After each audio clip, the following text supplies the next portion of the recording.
introducing Sue Johansson. She's the chair of the Muscatine County Energy District. I'm sure she's going to tell us a little bit about the evolution of Clean Air Muscatine to the Muscatine County Energy District. I've been working with these guys for the last, about a year and a half. Sue, I think you and I talked on the phone 3 years ago, maybe, but gosh, you guys have just done so much down there.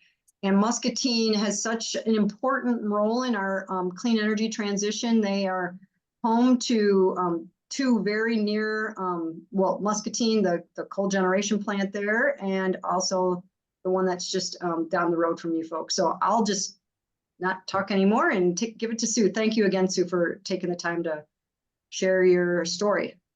You bet. Before I go any farther, Mark Odell, do you want in on any of these slides? I can just comment if Sure. You just jump in whenever you want to. So the Muscatine County Energy District got started in 2023 officially. And over the past year, we've focused on educational programs and projects to inform the public about the renewable energy and efficient use of energy and how this benefits customers and the greater Muscatine County community. This is a picture of the Danner Farm. This was part of our local leader solar tour. It was held in September of 2023. We invited elected officials to attend. We sent out probably 50 or 60 invitations, planned to visit a farm, a residence, a small business, and an industry. Thinking that those were sort of 4 levels of size that we could approach. Our first step was at the Danner Farm, and Billy Danner lives between Muscatine and West Liberty, and he has several solar installations in the works, and he works with the REC and Mid-America because he has parts for both of those. On the Danner Farm, solar dries grain and also produces energy for animal feeding operations. And this is like a boardroom inside his office space where we met and visited with him. Then we moved on to another energy champion, Gary Ihlefeld, who has a solar array on the roof of his garage. Gary likes to keep his classic cars in his garage, and he used Eagle Point Solar out of Dubuque, Iowa. And he's pleased with the outcome of having his solar. Gary's use of solar shows how small installations can make a difference in your energy bills. He's had his installation about 10 years and thinks that he's about to break even. This is Dr. Jared Johnson. He's a dentist in town, and he shared that during many months of his solar covers all of his electric needs for his professional building. He likes the net metering that Muscatine Power and Water offers to credit him for the excess electricity that he sells back to the local grid. This is Bob Stover and Mark Patton, and they attended the REC annual meeting.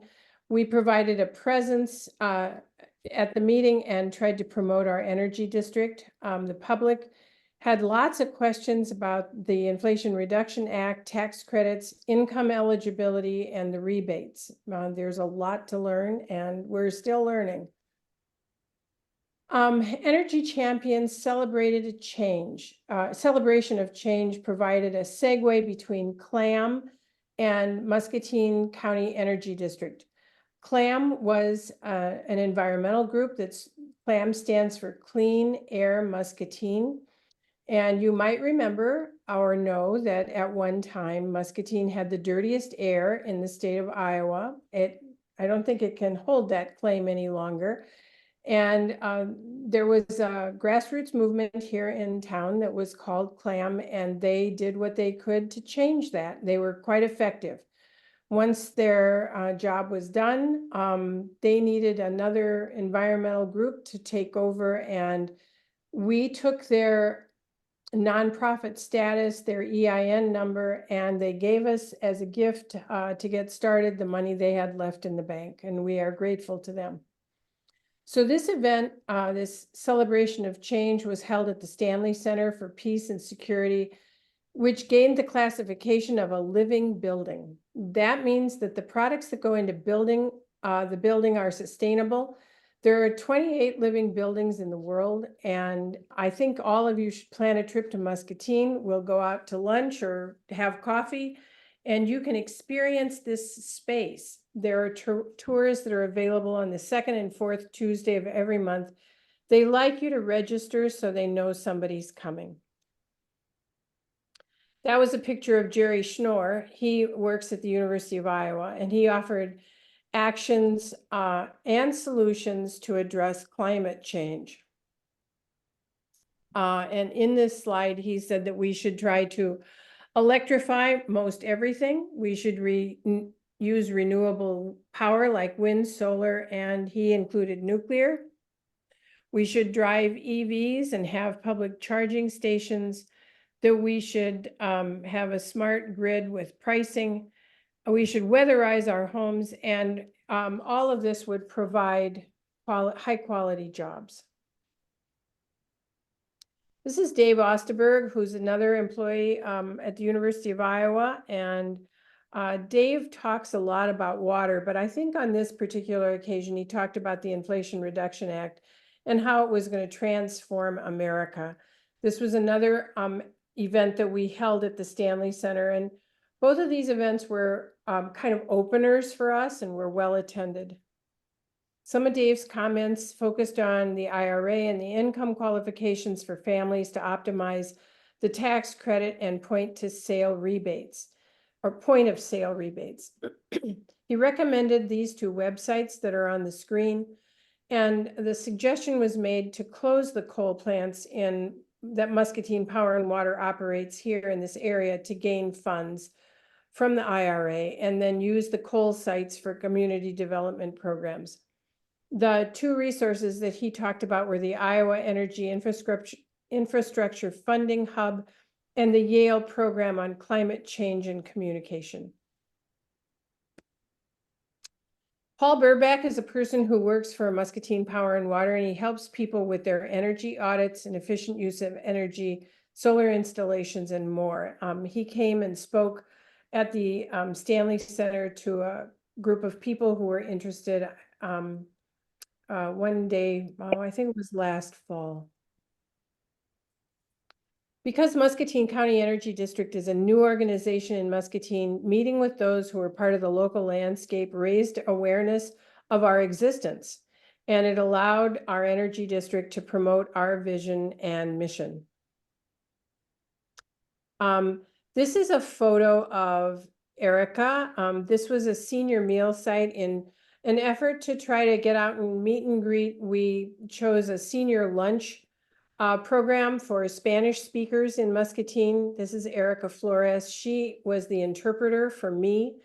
Materials were provided to the meal site folks, both in English and in Spanish. And some of what I had was for renters, but what I learned was that the majority of people who attended were homeowners. They were interested in the Inflation Reduction Act and energy efficiency, and also in saving money. This is a picture of some of the people who attend that senior cafe. It's a once a month kind of thing in Muscatine. This is Bob Stover. He's one of our board members, and Bob researched heat pumps out at our local Menards. That's really the only outlet that we have in Muscatine for kind of homeowner stuff. He researched and wrote this paper, and here he's visiting with Max Holst and a representative from Rivo Incorporated, which Max is with the REC, and Rivo is kind of a plumbing, heating kind of company here in Muscatine. We invited about 30 businesses to this breakfast to discuss heat pump water heaters, and we got a couple of takers. I know. This is a lunch and learn. We moved from breakfast to lunch and learns, and this is a session where Andrew Snyder, who is from Crawford Incorporated, also talked about heat pumps, and We scheduled these lunch and learns for the spring months, hoping to reach out to just interested people. And we had a pretty good crowd for this particular lunch and learn. People were interested in all of the things, and he did a really nice job of just kind of relating energy savings through the use of heat pumps to the audience. Hey, so where did you say Crawford Company was based out of? Well, they're out of the Quad Cities. They're in the process right now of, I think they're out of the Quad Cities. Mark, is that right? Yeah, they started there. They have a big presence in Dubuque, and now they're opening a outreach office here. Yep. They're moving Muscatine. into Oh, Muscatine. cool. That's Yep. great to know. Good. Yep. And they've been doing heat pumps for a long time. They put in a lot. Yep. Would those be air source heat pumps or heat pump water heaters or both? No, he All of the above. air source heat pumps for Nice. heating the home. Great. Yep. The Yeah, other one was about heat pump water heaters. right.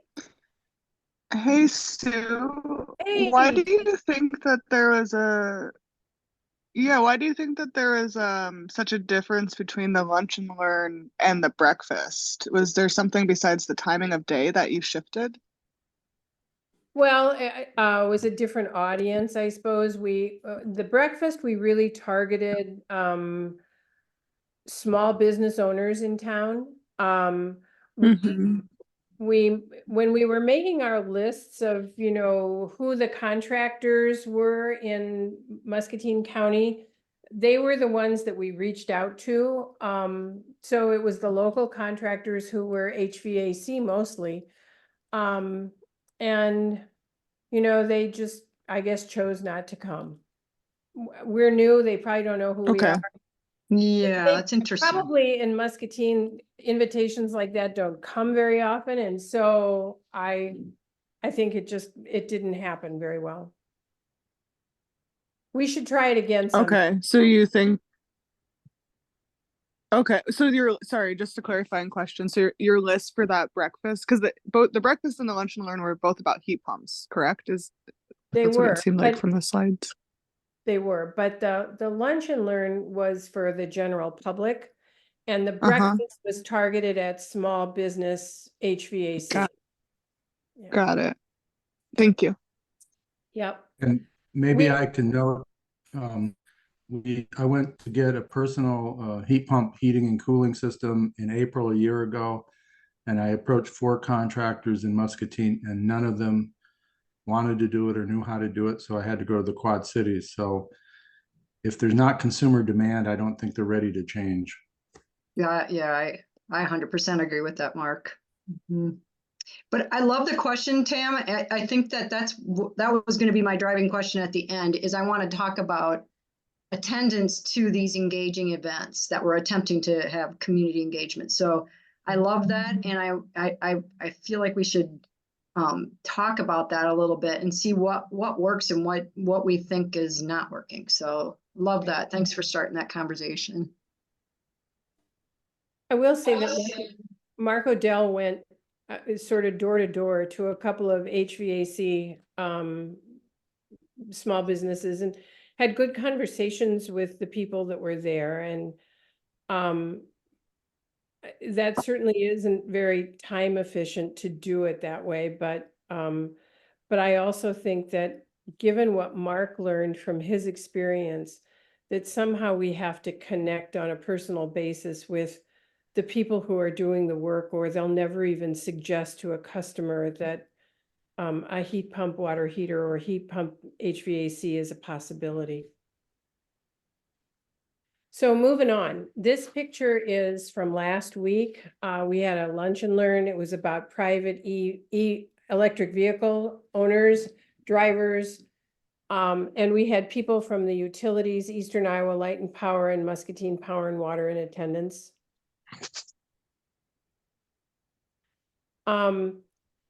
The Muscatine County Energy District board members met with Carol Webb and Jody Royal Goodwin about housing and creating an energy plan for the city. And they told us we needed to come back with a grassroots kind of effort.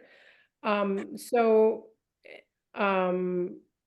to get an energy plan anyway for the city, we have to prove to the city council that there are more people than just a couple of us that are interested in that. Muscatine has 3 relatively new housing projects on Clay, Harrison, and Grandview Avenue. 2 are for senior living, and affordable housing is a big topic in Muscatine. There are about 11,000 people who drive into and out of Muscatine to work every day. Mostly they drive into work, and then at the end of their work shift, they drive out of town. To a certain degree, Muscatine is a landlocked kind of community.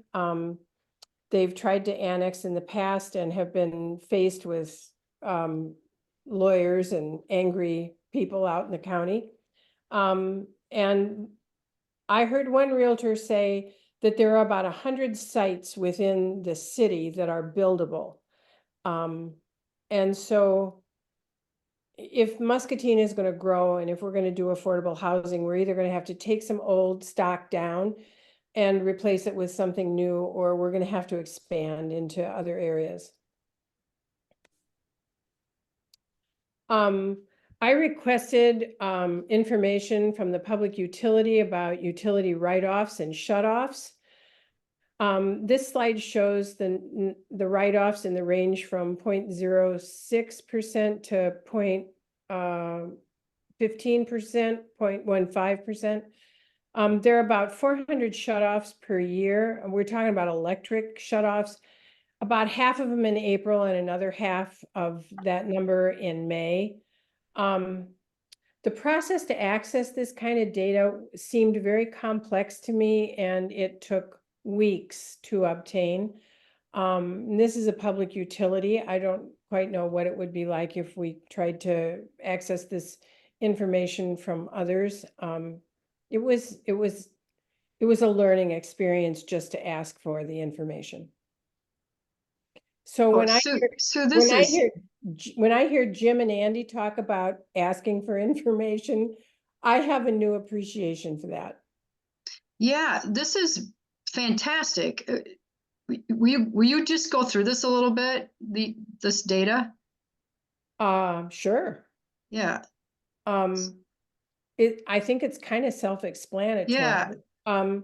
You know, there's a certain amount of bad debt that the Power and Water, it's a local utility that's public, that they have a certain amount of bad debt every year, and you can see how that varies. And then this is what they show as retail revenues, which, you know, last year was at 87 million, and their bad debt in terms of expenses as percent of retail revenues is this amount, which is very small. Sometimes when I've read some things about larger utilities like Alliant and how I've had the feeling that there's sort of a recommended amount of their revenue that should be helping low-income energy burdened households.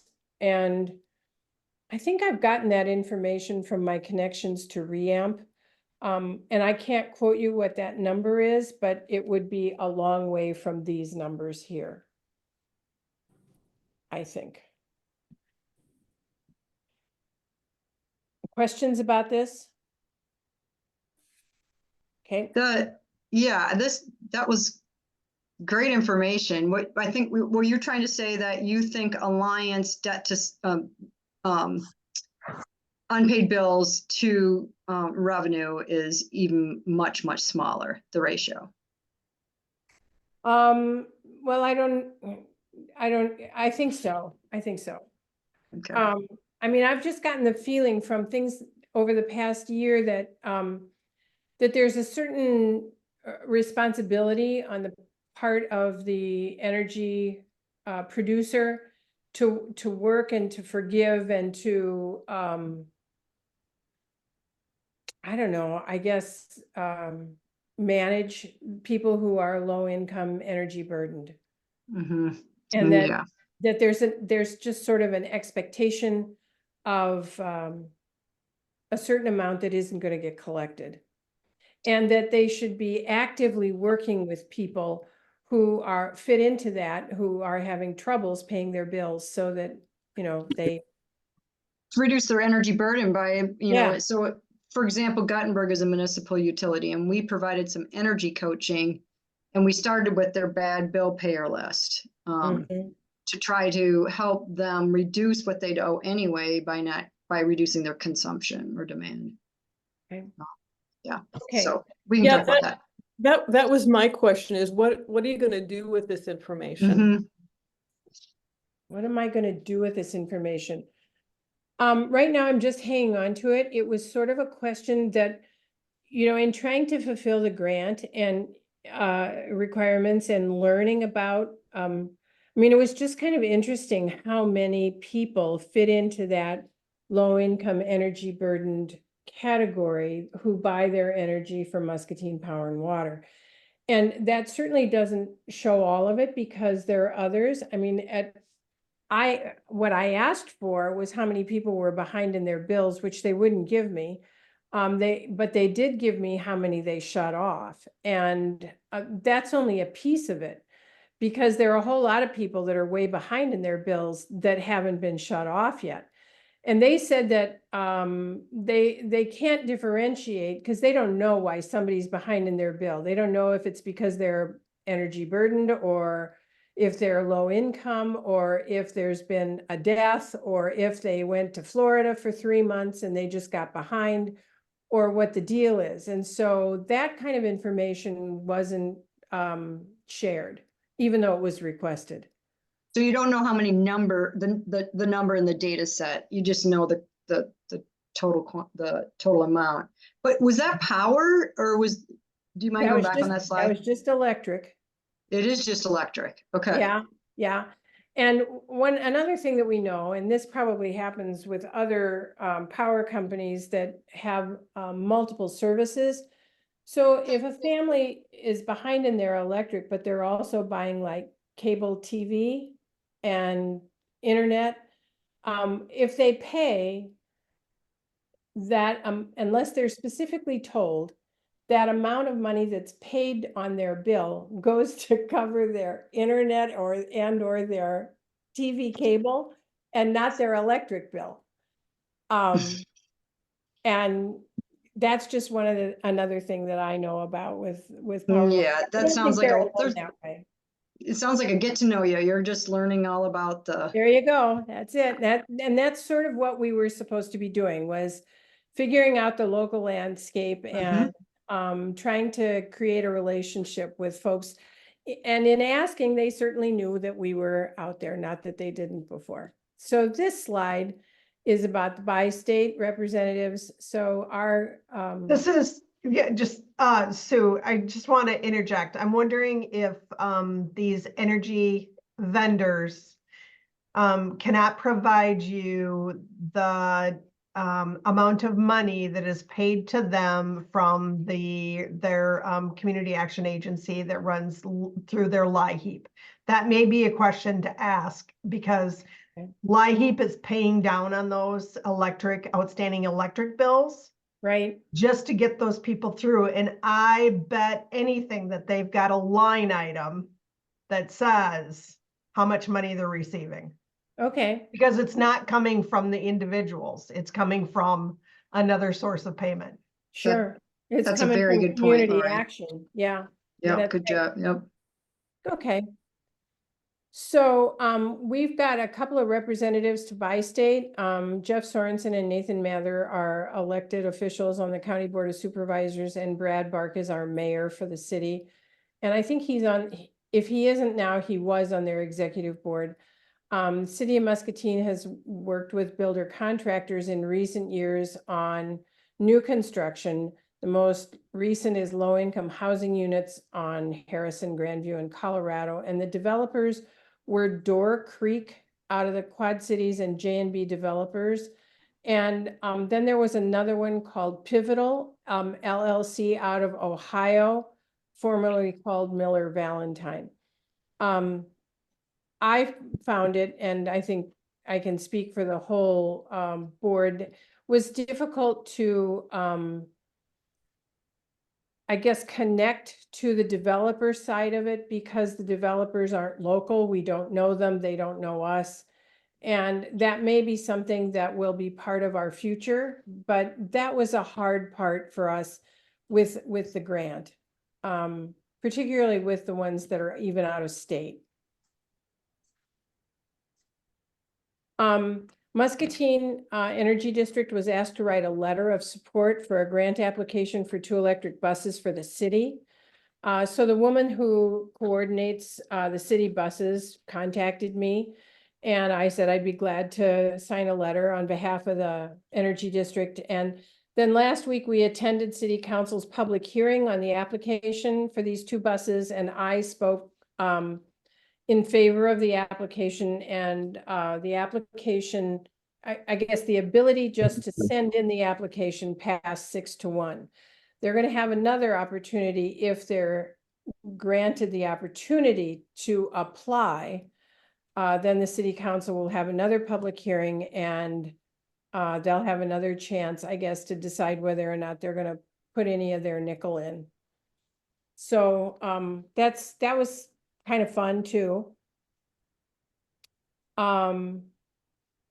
This is about community action and about what Cheryl was talking about.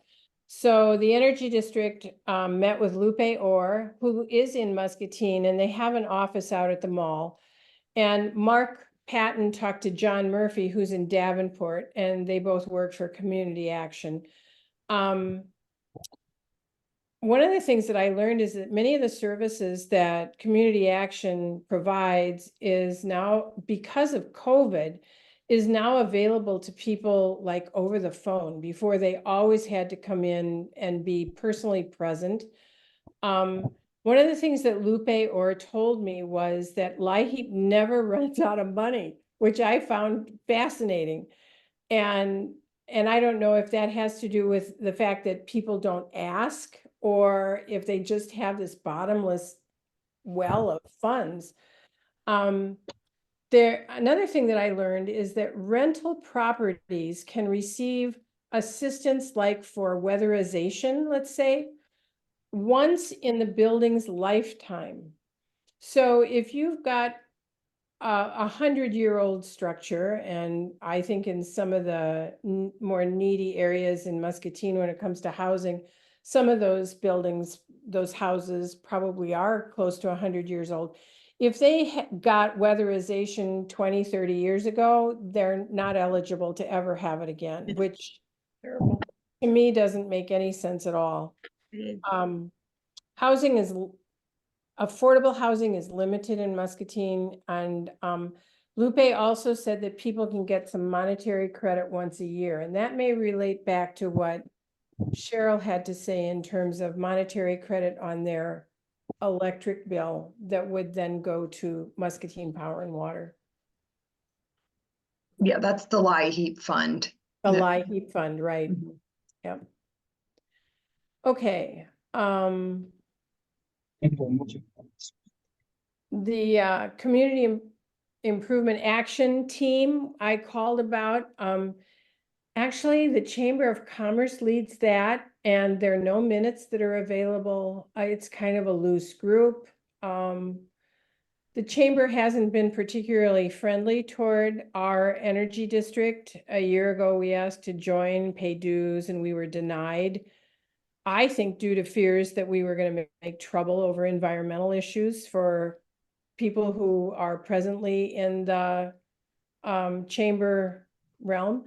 And so it's been our goal since then to try to reassure the chamber and others that our energy district is a responsible group, and that we want to be a respectable part of the community, and that at some point in time, we'll probably ask again if we can be part of the chamber. I'd be interested to know if other people are part of their Chamber of Commerce.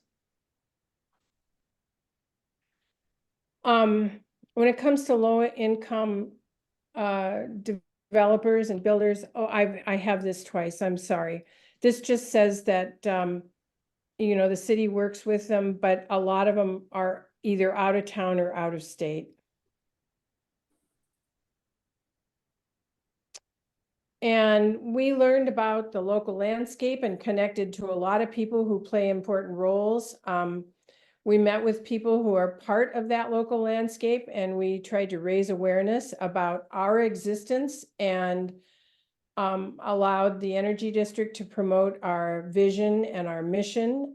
We're not done, we're not close to done, and so onward is the word of the day.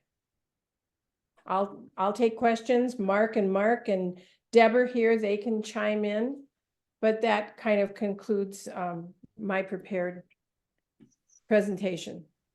Thanks, Sue. Gosh, that was great. Onward, I love that.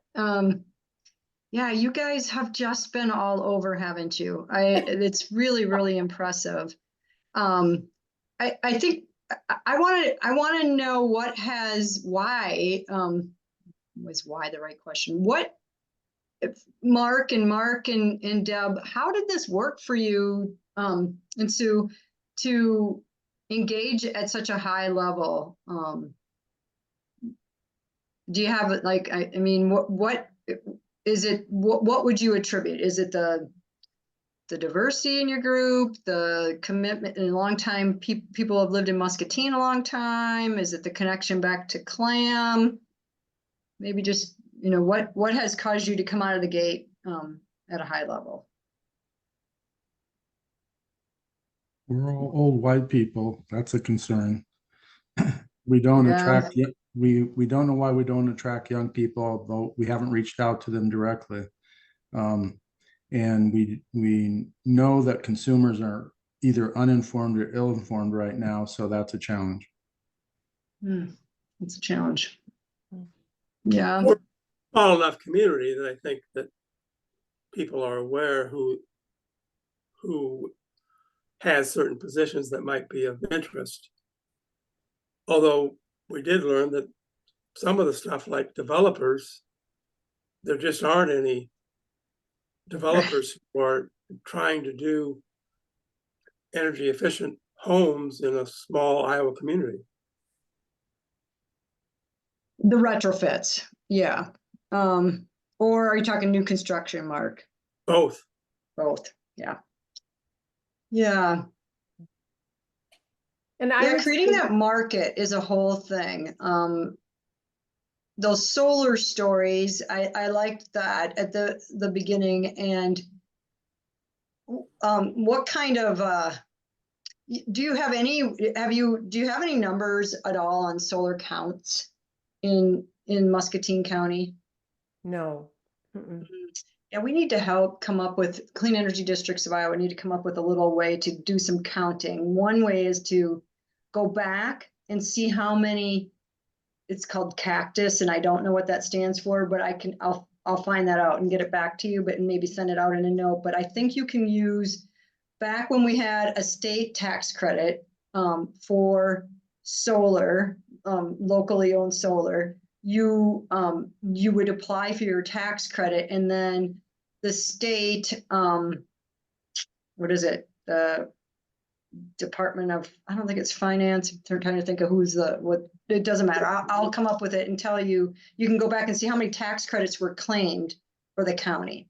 And then that might be a place to begin on the solar counting. And then I can show you on our website, we have a map where you can just have people register their solar array. But that's starting to celebrate those numbers starts to get the contagion. If you follow what I'm saying, that might be something. And the same thing with putting heat pumps in and that kind of thing. Paul Lovell's got his hand up. Yeah, Paul? Yeah, I just, getting back to the Danner farm, Yeah. you had commented that he used solar for his like drying bins. Yes. I was just curious if he showed the financials on that, because our experience here in Howard County is if you're a farm site that has a demand charge, which would be like feed grinders, drying bins, the financials of doing solar is not as good as like the farmers that have solar for a confinement building, that makes sense financially because there's no demand charge. And I didn't know if Danner Farms talked about that or not, because that's a big problem here with our rural customers, is a lot of them are on a demand charge with the REC. And when you pencil out the financials, it just does not make sense to have solar with that. That's interesting because one of the legislators that was with us, whose name is Grunhagen, he's a senator from more up in Cedar County. He said that he had just had his farm sort of evaluated for solar and that the numbers didn't warrant putting it in. I didn't ask a lot of questions. And Mark or Deb, do you remember from what Billy Danner had to say? I don't remember any specific number No, he gave. Maybe the part that you're referring to, Paul, was a very small parter, but he was. I was just curious because we've worked with several farmers, and it seems like the only situation, as far as if you're looking at purely financial, economics, about the only time it works out is for like a confinement setup that has a steady demand of electricity. But a lot of farm building sites have drying bins, feed mills that are subject to a demand charge, and then that just doesn't pencil out. And I didn't know if Danner Farms, if they didn't have a demand charge, or they're just doing it for the environmental benefits and just saying, finances be damned. I was just curious. I will say that I think he had 4 different arrays on his land, and they did different things. And of course, some of them, the energy went to different energy groups. Like one part of his farm went to Mid-American and part of it went to Alliant. And do either Mark or Deb, any of you remember? There was one provider that he felt was easier to work with. Alliant and Mid-American are both more generous. They carry forward credits and whatnot. The REC limits you Oh yeah, it to was 80%, right. and Yep. you cannot carry forward credits, so it's much less generous. And that dates back to when Alliant and Mid-America were trying to get state permissions for the wind power. Yeah. They've since tightened it up a bit, but farmers who have Mid-American and Alliant make money on their solar. They don't lose money. Right. Yeah, we have that same thing here in Howard County. The REC, their policies are not as generous for solar as Alliant, ironically. Well, part of that is, Paul, is related to the fact that net metering was codified into state law in 2020. And that's for the investor-owned utilities, and the RECs are still sort of technically not regulated. And so net Correct. metering is the inflow outflow is not forced upon them. Now, there are some, like the REC that here in Clayton County, Allen McKee Clayton, they had a pretty decent net metering policy set up 10 maybe years ago, maybe a little bit more than that. And since then, they've gone to the monthly cash out, and then you get into that demand charge. So the same thing that you're talking about, some of our dairy producers and those that would like to solar power their grain bins, it doesn't work. But some of that is changing now because of the money that has been poured into the REAP program. And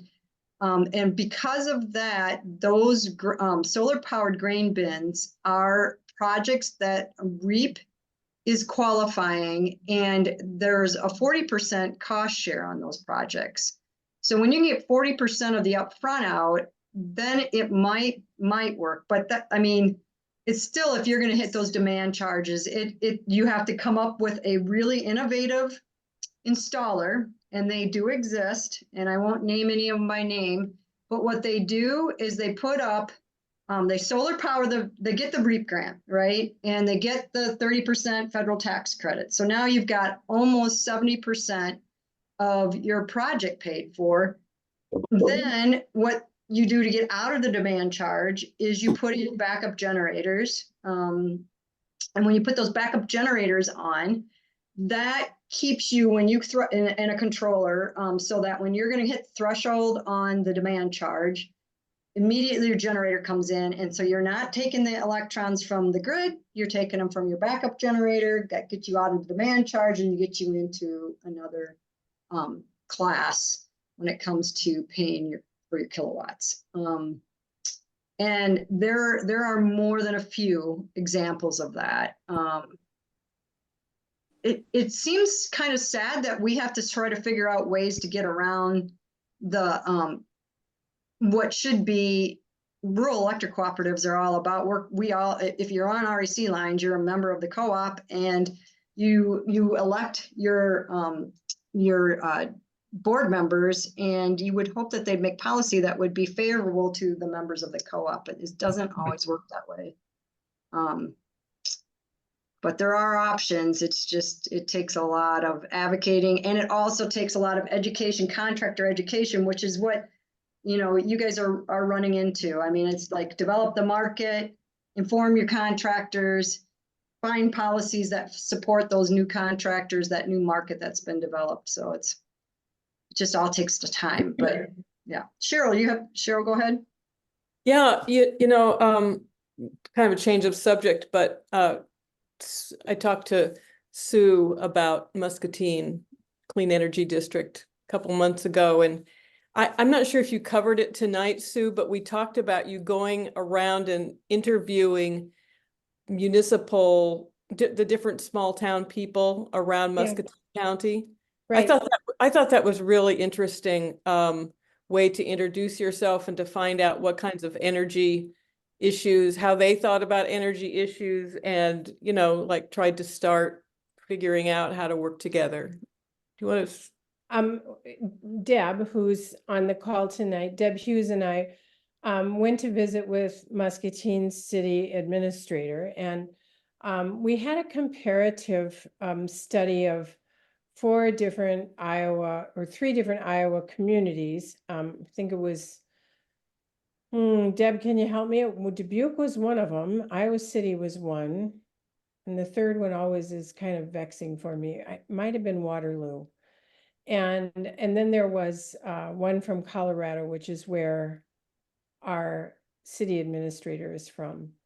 And they all had energy plans. And what we tried to do was to just offer some ideas of how these cities had gone about creating an energy plan, how these three different cities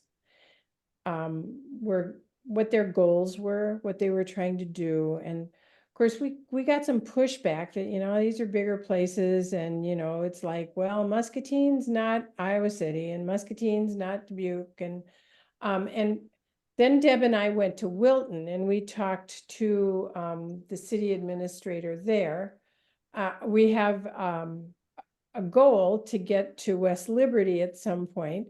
We haven't done that, but I think at some point we will get to West Liberty to talk to the people that are working in the city there. And I think when we cover those are the three biggest ones in our county. And I think the idea of planting the seed of having some energy goals is a good thing. Deb, do you want to add anything to that? No, Sue. The only thing I would clarify is that we did Cedar Rapids as one of those comparisons instead of Waterloo. Yep, thank you. This Don from Mason City. Sue, you asked about Chamber of Commerce. Yes. We joined the Mason City and Clear Lake Chambers of Commerce, and they're very welcoming. I'm just surprised that your Chamber of Commerce wasn't that way. I was surprised too, Don. Yeah. But we're going to keep smiling about it and just give them another try another time. What do you think, what were you hoping for, just to be like a recognized member of the community? Well, they have a calendar that goes out to people, I Oh, think, on a right, weekly, yeah. a membership, they probably have 250 members. And so they've got a calendar and a newsletter that goes out. And so it's just another way to be visible. All these events that we've had could have been on that calendar and in that newsletter. And Yeah, gotcha. so last fall, when we were thinking of how are we going to get the word out, because our local newspaper has a declining readership.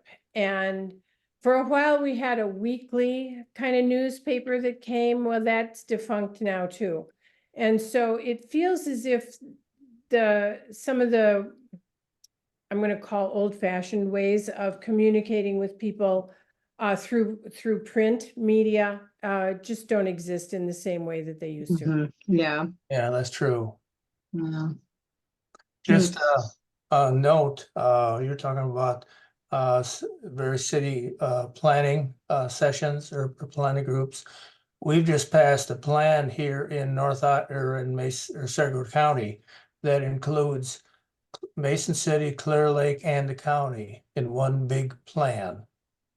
And there's a significant part of that plan that's focused on renewable energy. Wow. Wow, that's excellent. So it's your comp plan? Is that what you're talking about, Don? Comprehensive plan Yeah, the for comp plan, and you had a nice renewable. all three of those together, not individually. Yeah, I wonder, Sue, if you could check with your county board about where they are, because comp plans, Lori might know the answer to this. I believe comp plans come up for review. It might be every decade.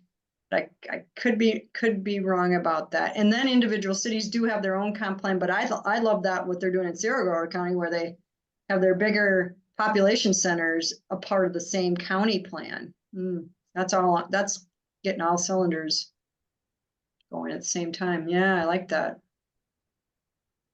Don, did you have when that happened in Saragordo County, was there an outside firm guiding the process, or how did that go? Not that I'm aware of. There's a what's called North Iowa Corridor, OEC.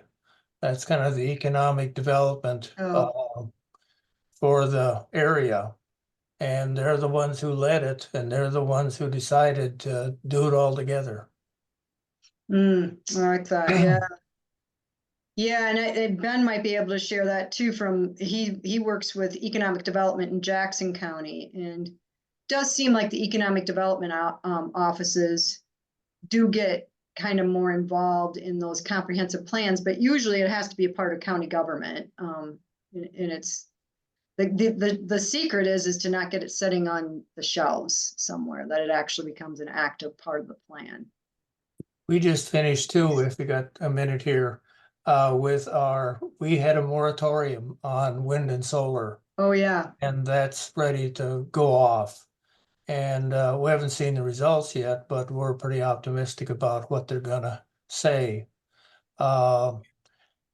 Is anybody else, other county involved in that process? I know Dubuque County is. So you guys were working on something down there too, right? Well, we've got a moratorium on wind right now, a 9-month moratorium, and we're probably 2 to 3 months into that right now.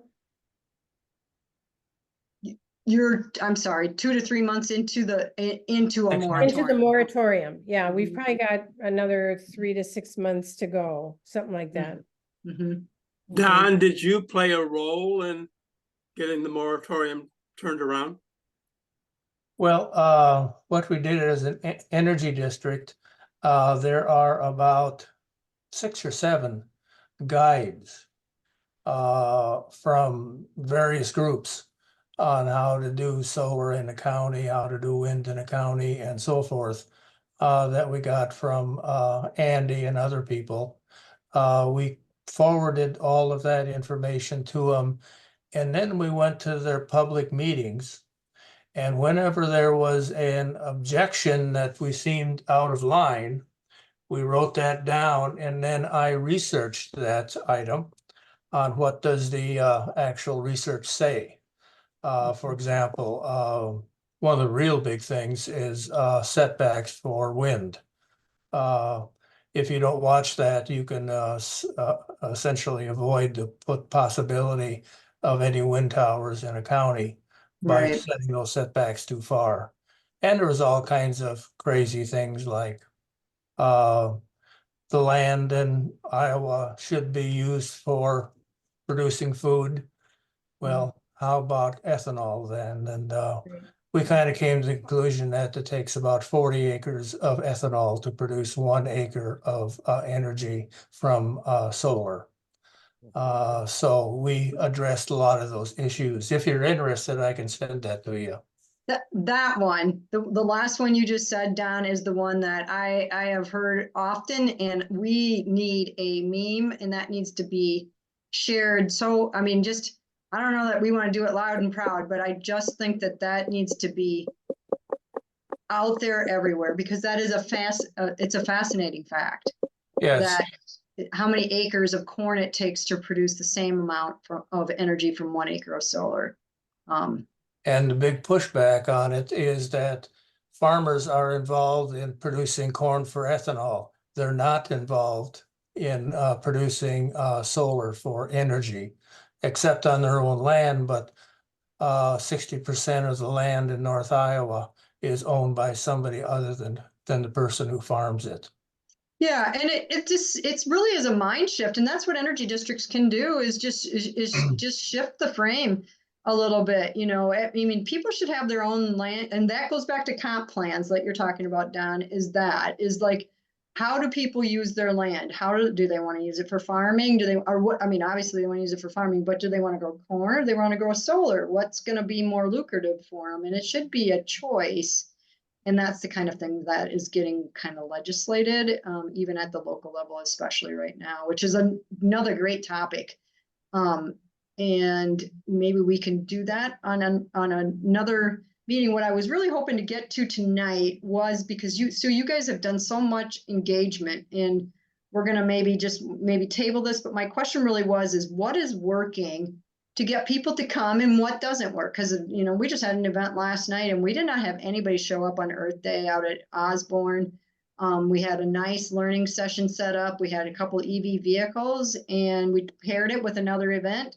And I don't think we're past our hour mark here, but I would love to get thoughts about that. So I might put like a survey out, and maybe we can just all think about it on our own. And then maybe we could get together in 2-3 weeks and just talk about that. What's working, what doesn't work, to engage, and what worked back in the beginning days for some energy districts that are more mature now, and what's working to communicate the message. You mentioned going out, and, you know, newspapers and other ways of communicating are not as readily accessible. How do we get young people involved, like using social media and that kind of thing? So let's plan an event or an after-hour session about that topic going forward. I don't want to cut this off too prematurely, but I do like to keep it in an hour, just so that I keep people coming the next time.